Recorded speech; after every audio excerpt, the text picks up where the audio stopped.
Hello, hello guys. Magandang hapon. Nakikita nyo po po yan? Ayun o. Siya po yung tatay udong namin.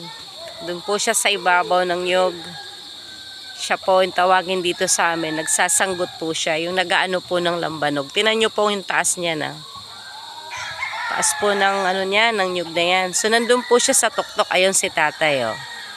Nagaano po siya ng tuba kung tawagin dito sa amin. Kaya guys, mahalin po natin yung mga magulang natin kasi tinan mo yung ginagawa nila. Buwis buhay po yan guys kasi sobrang taas po talaga nung puno. Inaakyat nila yan araw-araw. Ayan. Yan, ganyan kataas yan guys.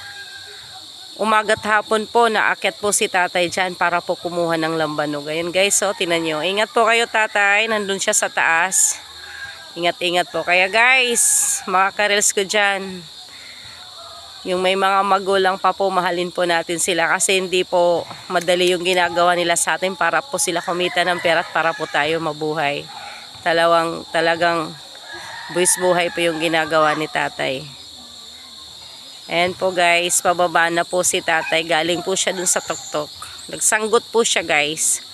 Okay mga ka-reels, thank you sa inyong lahat. Ingat po kayo lagi. Andyan na po si tatay, pababa na po siya. Ganyan po kataas yung inakyat niya. Araw, umagat hapon po yan, nabalik siya dyan para kumuha ng lambanog. Okay guys. Love you all. Ingat po kayo lagi.